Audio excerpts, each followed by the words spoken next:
Hello, my name is Nolan Sharma, and I'm going to discuss with you and share my comments on the 2016 election that is going on.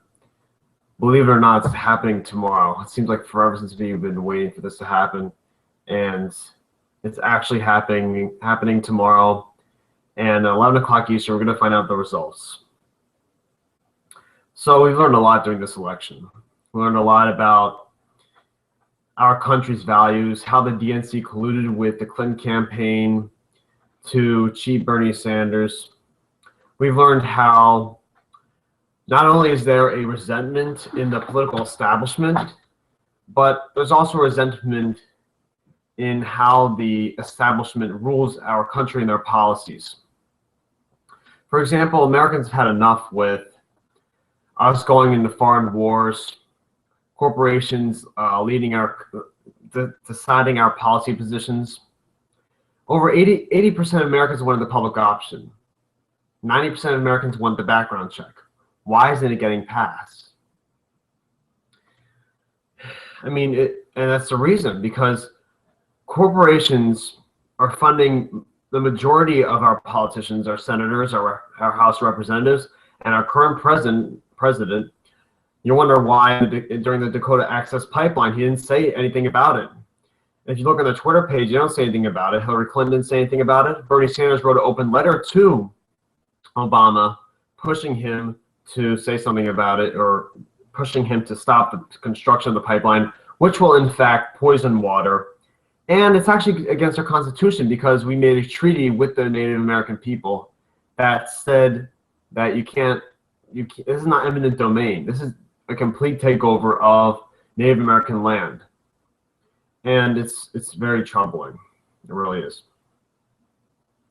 So when people think of Clinton and Trump, obviously the majority of people believe that Hillary Clinton's untrustworthy. Over 60% of people in the recent year-end polls have said that they think Hillary Clinton is untrustworthy.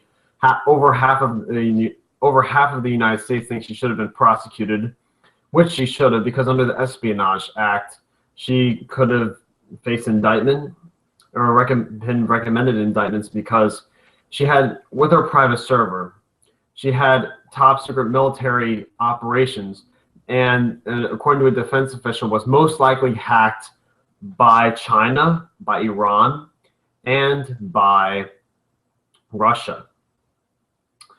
And that's against the Espionage Act, because that threatens our national security of the United States. And also, she's shown gross negligence, in the words of FBI Director James Comey, when Hillary Clinton let a maid handle sensitive documents, when she violated the Freedom of Information Act by giving burning bags to her advisor Uma Abedin, who burned documents, sensitive documents. Who knows what they were? We have no idea. According to Bloomberg, Bill Clinton shipped a laptop in the mail. We don't know where it went. We don't know who has it. Just got lost in the mail with top secret email archives. So we have no idea where all these things go and what's going on. And there's so much to go into the details with Clinton. But also, the DNC and Hillary Clinton colluded with each other. According to Election Justice USA, that's unbelievable. Over 180 pledged delegates were taken away from Bernie Sanders. And there was, and between the after election polls, or exit polls, excuse me, there were discrepancies in over 30 states, including the state I'm in, Pennsylvania. So it's very, very disheartening and disappointing. And other ways the DNC colluded. The DNC colluded with Chuck Todd on MSNBC, to tone down anti-Hillary segments.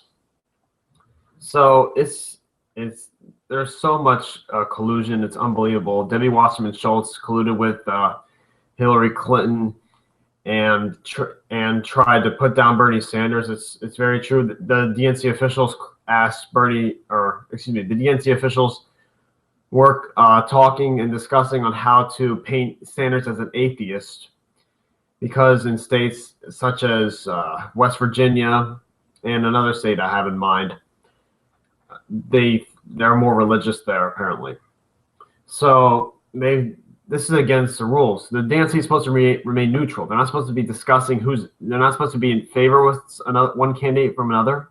And another thing that's very, very, very true, that there are only 6 debates in this year's primary, and they were on Sunday nights one was on a Saturday night, and one was on a Sunday night, where most people are either maybe watching movies, hanging out with their family, watching Sunday Night Football, playing games, just very inconvenient, very strange times.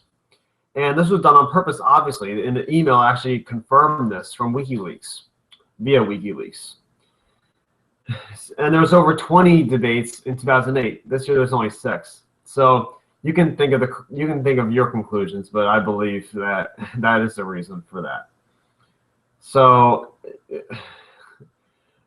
Podesta, and I mean, it's just unbelievable. The New York Times have been communicating with and actually giving the Hillary Clinton campaign op-eds to review or edit in favor of the Clintons, obviously. So, and Hillary Clinton's lead, 30,000 emails. It just goes on and on and on. So, what I suggest to people is, and in the words of Edward Snowden, there could be no safer election to vote for a third party candidate. And when I say this, I mean this sincerely.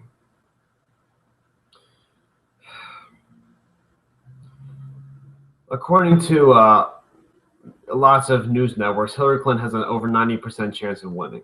Okay, the election will most likely be rigged. Now, I'm not trying to say Trump's false narrative that it will be rigged, because he believes that it'll be rigged by voter fraud, which is totally false. It'll be rigged by election fraud, and there's a big difference. A voter fraud is when a voter votes twice or more. Election fraud is when the electronic machines are rigged to flip votes one to another, where George Soros, who owns many electronic machines, very outdated machines, may favor Clinton over Trump. And in a recent report, they found in Florida that in a locked room that they were filling out over 1,000 absentee ballots in favor of Clinton, just filling them out. So we need to be very careful. We had to keep a lookout for that as well. So those are just some of my comments. And Julian Assange also said that the USA won't even allow Trump to win this election because Hillary Clinton has too many main establishment firms backing her. She has the big banks backing her. She has the military-industrial complex backing her. She has the pharmaceutical companies backing her. She has the wealthiest executives, hedge fund managers backing her. She has the whole political establishment backing her. She has even some establishment Republicans backing her, of all people. So neoconservatives are backing her because she voted for the Iraq War. She voted for the overthrow of the Libyan government. She voted for the reauthorization of the Iraq War in 2006. She voted for the Patriot Act. All of these were policies implemented from George Bush. So, and she voted against DOMA as well, where Bernie Sanders actually voted in favor of DOMA. And also Bernie Sanders said that Trump supporters, he doesn't believe that all Trump supporters are racist and sexist, which I believe as well. There's going to be some racist and sexist Trump supporters out there. I mean, there has to be. But not all of them are racist and sexist because they're all struggling. They're all struggling. They're angry at the political establishment economically taking advantage of their votes. Bill Clinton signing NAFTA, gutting welfare, creating the death penalty or implementing death penalty, deregulating Wall Street, signing with Republicans to deregulate Wall Street and get rid of Glass-Steagall, which is the firewall in creating commercial banking and fund and investment banking and separating those two. And that's one of the main reasons why the Wall Street crashed. or the big, Wall Street crashed basically because of that. So thanks for listening, guys. I appreciate it. And just vote your conscience and believe in what you vote. Don't get fear mongered by the mainstream media, and let your voice be heard. Thanks for listening.